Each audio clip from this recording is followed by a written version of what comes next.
In today's video, I'm going to teach you how to set up both stop loss and take profit orders on Robinhood.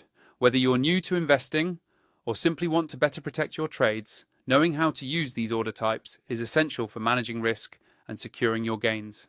So, let's walk through the process step by step so you'll feel confident managing your trades on Robinhood. To start, we'll cover how to set a stop loss. A stop loss order, sometimes called a sell stop or stop limit order, helps protect you from larger than expected losses.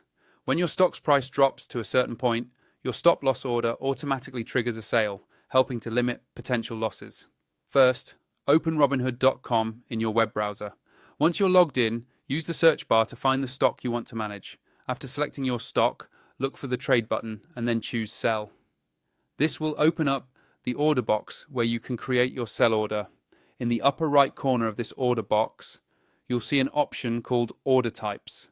Click on this to reveal more choices. Select Stop Order if you want your shares to sell as soon as the stock hits or drops below your stop price. Alternatively, choose Stop Limit Order if you want more control over the price at which your shares are actually sold.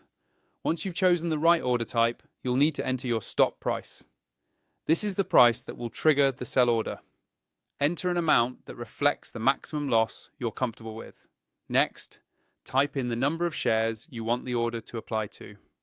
Double check your information, and when you're ready, click Review Order. After reviewing your order details, click Submit to place the order. Now, let's move on to setting a take profit or a sell limit order, which helps you secure profits when your stock reaches a target price. Just like before, open up the same stock in Robinhood. Click on Trade and select Sell. Click on Order Types again to expand the menu, and this time select Limit Order. Here, you'll be able to specify your limit price. This is the price at which you'd like to lock in profits.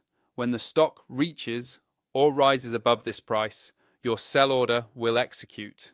Enter your desired limit price and then specify how many shares you want to sell at that price. To finish, click Review Order. Carefully look over your order and then hit Submit. And that's it. You now know how to set both stop loss and take profit orders on Robinhood. Remember, using these tools thoughtfully is a great way to manage risk and discipline your trading. Always make sure your stop and limit prices reflect your goals and risk tolerance. Thanks for watching and happy investing.